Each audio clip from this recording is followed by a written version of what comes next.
ఓం శాంతి 18/2/2025 మధురమైన పిల్లలు, ఇంటింటికి తండ్రి సందేశాన్ని ఇవ్వడం మీ బాధ్యత. ఎటువంటి పరిస్థితుల్లోనైనా యుక్తిని రచించి తండ్రి పరిచయాన్ని ప్రతి ఒక్కరికి తప్పకుండా ఇవ్వండి. ప్రశ్న: పిల్లలైన మీకు ఏ విషయంపై అభిరుచి ఉండాలి? జవాబు: ఏవైతే కొత్త కొత్త పాయింట్లు వెలువడతాయో వాటిని తమ వద్ద నోట్ చేసుకునే అభిరుచి ఉండాలి. ఎందుకంటే ఇన్ని పాయింట్లు గుర్తుండడం కష్టం. నోట్స్ రాసుకుని అప్పుడెవరికైనా అర్థం చేయించాలి. అలాగని రాసుకుని మళ్ళీ ఆ నోట్స్ అలా పడి ఉండడం కాదు.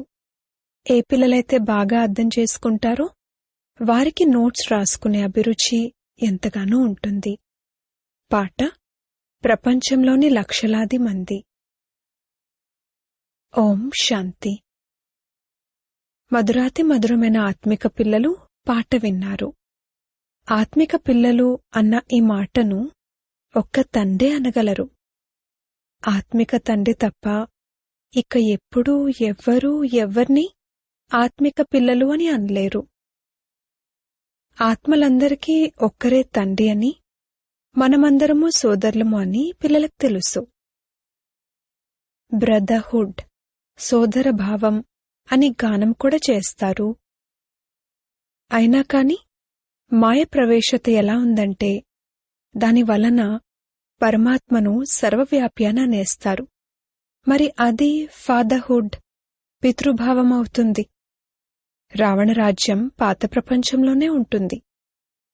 కొత్త ప్రపంచంలో రామరాజ్యం లేక ఈశ్వరీయ రాజ్యం అని అంటారు. ఇవి అర్థం చేసుకోవాల్సిన విషయాలు. రెండు రాజ్యాలు తప్పకుండా ఉన్నాయి: ఈశ్వరీయ రాజ్యము మరియు ఆసురీ రాజ్యము. కొత్త ప్రపంచం మరియు పాత ప్రపంచం. కొత్త ప్రపంచాన్ని తప్పకుండా తండ్రే రచిస్తూ ఉండొచ్చు. ఈ ప్రపంచంలో మనుషులు కొత్త ప్రపంచం మరియు పాత ప్రపంచం అనేది కూడా అర్థం చేసుకోరు. అనగా వారికి ఏమీ తెలీదు. మీక్కూడా ఏమీ తెలిసేది కాదు. వివేకహీనులుగా ఉండేవారు. కొత్త సుఖమయ ప్రపంచాన్ని ఎవరు స్థాపన చేస్తారు? మళ్ళీ పాత ప్రపంచంలో దుఃఖం ఎందుకుంటుంది? స్వర్గం నుండి నరకంగా ఎలా తయారవుతుంది? ఇదెవరికీ తెలీదు. ఈ విషయాలనైతే మనుషులే తెలుసుకుంటారు కదా. దేవతల చిత్రాలు కూడా ఉన్నాయి. అంటే తప్పకుండా ఆది సనాతన దేవీ దేవతల రాజ్యం ఉండేది. ఈ సమయంలో అది లేదు. ఇప్పుడున్నది ప్రజలపై ప్రజల రాజ్యం. తండ్రి భారత్లోనే వస్తారు. శివబాబా భారత్లోకి వచ్చి ఏం చేస్తారు అనేది మనుషులకు తెలీదు. తమ ధర్మాన్నే మర్చిపోయారు. మీరిప్పుడు త్రిమూర్తి మరియు శివబాబా యొక్క పరిచయాన్ని ఇవ్వాలి. బ్రహ్మ దేవత, విష్ణు దేవత, శంకర దేవత అని అంటారు. ఆ తర్వాత శివ పరమాత్మాయ నమః అని అంటారు. కావున పిల్లలైన మీరు త్రిమూర్తి శివుని యొక్క పరిచయాన్ని ఇవ్వాలి. ఈ విధంగా సేవ చేయాలి.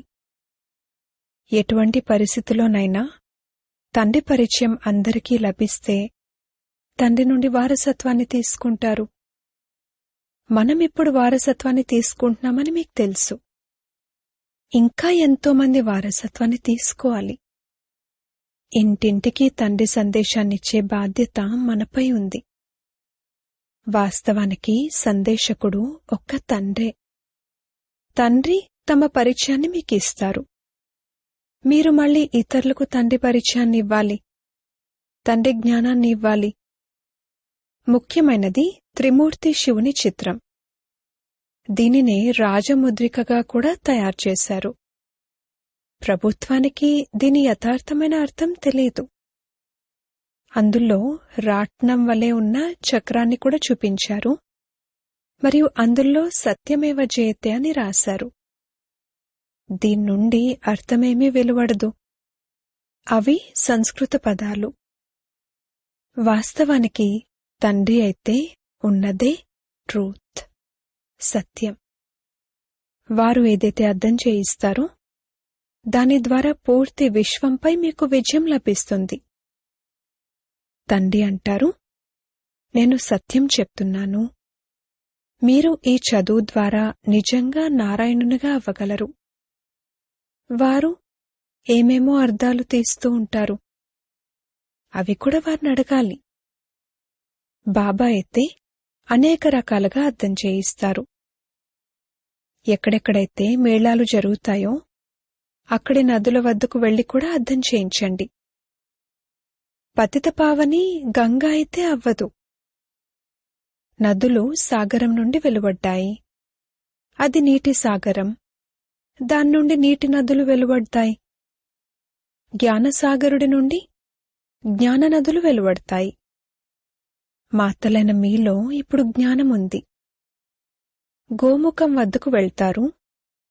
దాని నోటి నుండి నీరు వెలువడుతుంది. దానిని గంగాజలమని భావిస్తారు. ఎంతో చదువుకున్న వ్యక్తులు కూడా ఇక్కడికి గంగాజలం ఎక్కడి నుండి వస్తుంది అనేది అర్థం చేసుకోరు.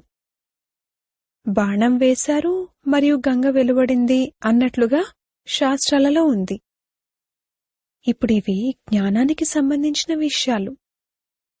అంతేకాని అర్జునుడు బాణం వేసినప్పుడు గంగ వెలువడింది అని కాదు. ఎంత దూరాల్లో ఉన్న తీర్థాలకు వెళ్తారు. శంకరుని జటాజూటం నుండి గంగ వెలువడిందని, అందులో స్నానం చేయడంతో మనుషుల నుండి దేవకన్యల్లా అవుతారని అంటారు. మనుషుల నుండి దేవతలుగా అవుతారు. ఇది కూడా దేవకన్యల వలె అవ్వడం వంటిదే కదా. ఇప్పుడు పిల్లలైన మీరు తండ్రి పరిచయాన్ని ఇవ్వాలి. అందుకే బాబా ఈ చిత్రాలను తయారు చేయించారు. త్రిమూర్తి శివుని చిత్రంలో పూర్తి జ్ఞానమంతా ఉంది.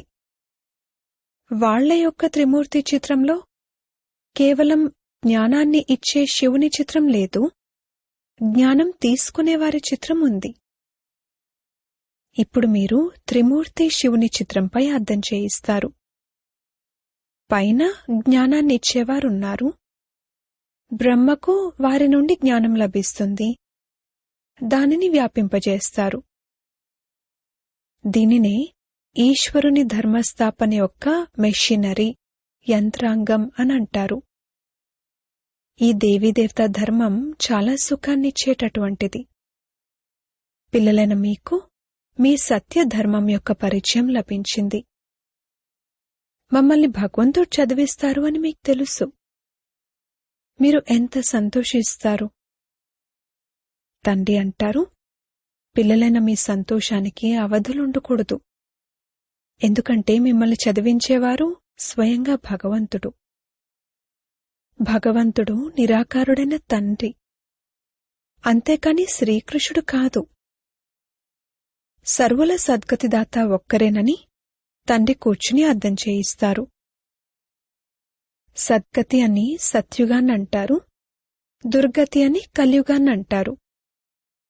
కొత్త ప్రపంచాన్ని కొత్తదని, పాత ప్రపంచాన్ని పాతదనే అంటారు.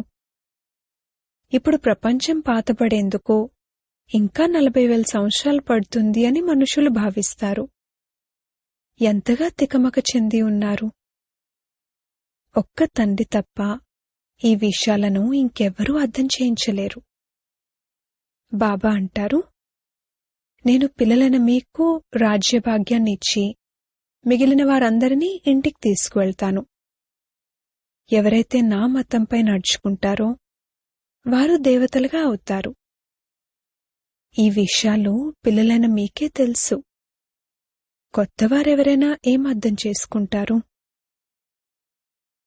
తోటమాలులైన మీ కర్తవ్యం తోటను నాటి తయారు చేయడం. తోట యజమాని అయితే డైరెక్షన్ ఇస్తారు. బాబా ఏమీ కొత్తవారిని కలిసి జ్ఞానం ఇవ్వరు. ఈ పని తోటమాలులది. ఉదాహరణకు బాబా కలకత్తా వెళ్లారనుకోండి. అప్పుడు పిల్లలు, మేము మా ఆఫీసర్ను, ఫలానా స్నేహితుణ్ణి బాబా వద్దకు తీసుకువెళ్లాలి అని అనుకుంటారు. బాబా అంటారు, వాళ్ళేమీ అర్థం చేసుకోరు. తెలివి తక్కువ వారిని ఎదురుగా తీసుకొచ్చి కూర్చోబెట్టినట్లవుతుంది. అందుకే బాబా అంటారు, కొత్తవారినెప్పుడూ బాబా ముందుకు తీసుకురాకండి.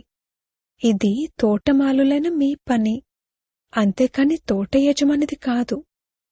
తోటను తయారు చేయడం తోటమాలుల పని. ఈ విధంగా చేయండి అని తండ్రి డైరెక్షన్లు ఇస్తారు.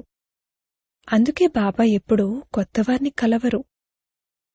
కాని ఎప్పుడైనా అతిథుల్లా ఇంటికొస్తే వారు, మేం దర్శించుకుంటాము, మీరు మమ్మల్ని ఎందుకు కలవనివ్వడం లేదు అని అడుగుతారు. శంకరాచార్యులు మొదలైన వారి వద్దకు ఎంతమంది వెళ్తారు? ఈ రోజుల్లో శంకరాచార్యునికి చాలా గొప్ప స్థానం ఉంది. చదువుకున్న వారే అయినా కాని జన్మైతే వికారాల ద్వారానే తీసుకుంటారు కదా. ట్రస్టీలు ఆసనంపై ఎవరినైనా కూర్చోబెట్టేస్తారు. అందరి అభిప్రాయాలు ఎవరివి వారివి. తండ్రి స్వయం వచ్చి పిల్లలకు తన పరిచయాన్ని ఇస్తారు. నేను కల్పకల్పము ఈ పాత తనువులోకి వస్తాను. వీరికి కూడా వీరి జన్మల గురించి తెలీదు. శాస్త్రాల్లోనైతే కల్పమాయువునే లక్షల సంవత్సరాలుగా రాసేశారు. మనుషులైతే ఇన్ని జన్మలు తీసుకోలేరు. ఇక జంతువులు మొదలైన వాటి యోనులను కూడా కలిపి 84 లక్షలుగా చేసేశారు. మనుషులైతే ఏది వింటే దానిని సత్యం సత్యమని అంటూ ఉంటారు. శాస్త్రాల్లోనైతే అన్ని భక్తి మార్గపు విషయాలే ఉన్నాయి. కల్కత్తాలో దేవీలవి చాలా శోభనీయమైన సుందరమైన మూర్తులను తయారు చేస్తారు, అలంకరిస్తారు, మళ్లీ వాటిని ముంచేస్తారు. వీరు కూడా బొమ్మల పూజలు చేసే పసిపిల్లల వంటి వారే. పూర్తిగా అమాయకులు. ఇది నరకమని మీకు తెలుసు. స్వర్గంలోనైతే అపారమైన సుఖాలుండేవి. ఇప్పటికీ కూడా ఎవరైనా మరణిస్తే ఫలానా వారు స్వర్గస్థులయ్యారు అని అంటారు. అంటే తప్పకుండా ఏదో ఒక సమయంలో స్వర్గం ఉండేది, అదిప్పుడు లేదు. నరకం తర్వాత మళ్లీ తప్పకుండా స్వర్గం వస్తుంది. ఈ విషయాల గురించి కూడా మీకే తెలుసు. మనుషులకైతే అంశమాత్రం కూడా తెలీదు. అటువంటప్పుడు కొత్తవారెవరైనా బాబా ఎదురుగా కూర్చునేం చేస్తారు? అందుకే పూర్తి పాలన చేసేందుకు తోటమాలి కావాలి. ఇక్కడైతే తోటమాలులు కూడా ఎంతోమంది కావాలి. మెడికల్ కాలేజ్లోకి ఎవరైనా కొత్తవారు వెళ్లి కూర్చుంటే ఏమీ అర్థం చేసుకోరు. అలాగే ఈ జ్ఞానం కూడా కొత్తది. తండ్రి అంటారు, నేను అందరినీ పావనంగా తయారు చేయడానికే వచ్చాను. నన్ను స్మృతి చేసినట్లయితే పావనంగా అయిపోతారు. ఈ సమయంలో అందరూ తమో ప్రధానమైన ఆత్మలు. అందుకే ఆత్మే పరమాత్మ, అందరిలోనూ పరమాత్మ ఉన్నారు అని అనేస్తారు. కావున తండ్రి కూర్చుని ఇలాంటి వారితో తలబాదుకోరు. ముళ్లను పుష్పాలుగా తయారు చేయడమనేది తోటమాలులైన మీ పని. భక్తి రాత్రి, జ్ఞానం పగలు అని మీకు తెలుసు. బ్రహ్మ యొక్క పగలు, బ్రహ్మ యొక్క రాత్రి అని గానం కూడా చేస్తారు. ప్రజాపిత బ్రహ్మకైతే తప్పకుండా పిల్లలు కూడా ఉంటారు కదా. ఇంతమంది బ్రహ్మ కుమార కుమారీలున్నారు, వీరి బ్రహ్మ ఎవరు అని కొందరు అడుగుతారు. వారికి ఆ మాత్రం తెలివి కూడా లేదు. అరే, ప్రజాపిత బ్రహ్మ అయితే ప్రసిద్ధమైన వారు, వారి ద్వారానే బ్రాహ్మణ ధర్మం స్థాపన అవుతుంది. బ్రహ్మదేవతాయ నమః అని అంటారు కూడా. తండ్రి పిల్లలైన మిమ్మల్ని బ్రాహ్మణులుగా తయారు చేసి ఆ తర్వాత దేవతలుగా తయారు చేస్తారు. ఏవైతే కొత్త కొత్త పాయింట్లు వెలువడతాయో వాటిని తమ వద్ద నోట్ చేసి పెట్టుకునే అభిరుచి పిల్లలకు ఉండాలి. ఏ పిల్లలైతే మంచి రీతిలో అర్థం చేసుకుంటారో వారికి నోట్స్ రాసుకునే అభిరుచి ఎంతగానో ఉంటుంది. నోట్స్ రాసుకోవడం మంచిది, ఎందుకంటే ఇన్ని పాయింట్లు గుర్తుండడం కష్టం. నోట్స్ రాసుకుని ఆ తర్వాత ఎవరికైనా అర్థం చేయించాలి. అలాగని రాసుకున్న తర్వాత మళ్ళీ ఆ నోట్స్ అలా పడి ఉండడం కాదు. కొత్త కొత్త పాయింట్లు లభిస్తూ ఉంటే ఇక పాత పాయింట్లు రాసుకున్న కాపీలు అలా పడి ఉంటాయి. స్కూల్లో కూడా చదువుకుంటూ వెళ్తారు, ముందు తరగతి పుస్తకాలు అలా పడి ఉంటాయి. మీరు అద్దం చేయించేటప్పుడు చివర్లో ఇది అద్దం చేయించండి. మన్మనాభవ. తండ్రిని మరియు సృష్టి చక్రాన్ని స్మృతి చేయండి. ముఖ్యమైన విషయం, నన్నొక్కరనే స్మృతి చేయండి. దీనినే యోగాగ్ని అని అంటారు. భగవంతుడు జ్ఞానసాగరుడు, మనుషులు శాస్త్రాల సాగరులు. తండ్రేమీ శాస్త్రాలు వినిపించరు. వారు కూడా శాస్త్రాలను వినిపించినట్లయితే ఇక భగవంతునికి మరియు మనుషులకు మధ్యన తేడా ఏముంది? తండ్రి అంటారు, ఈ భక్తి మార్గపు శాస్త్రాల సారం నేను మీకు అర్థం చేయిస్తాను. ఆ మురళిని అనగా పిల్లన గ్రోవును వాయించేవారు పామును పట్టుకున్నప్పుడు దాని కూరలు తీసేస్తారు. తండ్రి కూడా విషాన్ని తాగడం నుండి మిమ్మల్ని విడిపిస్తారు. ఈ విషం వల్లనే మనుషులు పతితులుగా అయ్యారు. దీన్ని వదిలేయండి అని తండ్రి అంటారు, అయినా కానీ వదలరు.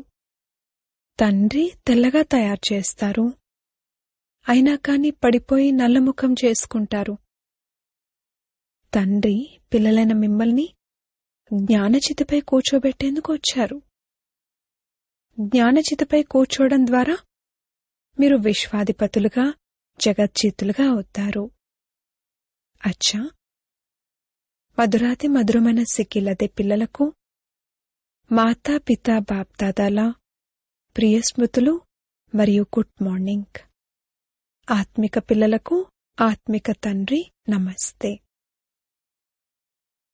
ధారణ కొరకు ముఖ్య సారము. మొదటి పాయింట్, సదా సంతోషముండాలి.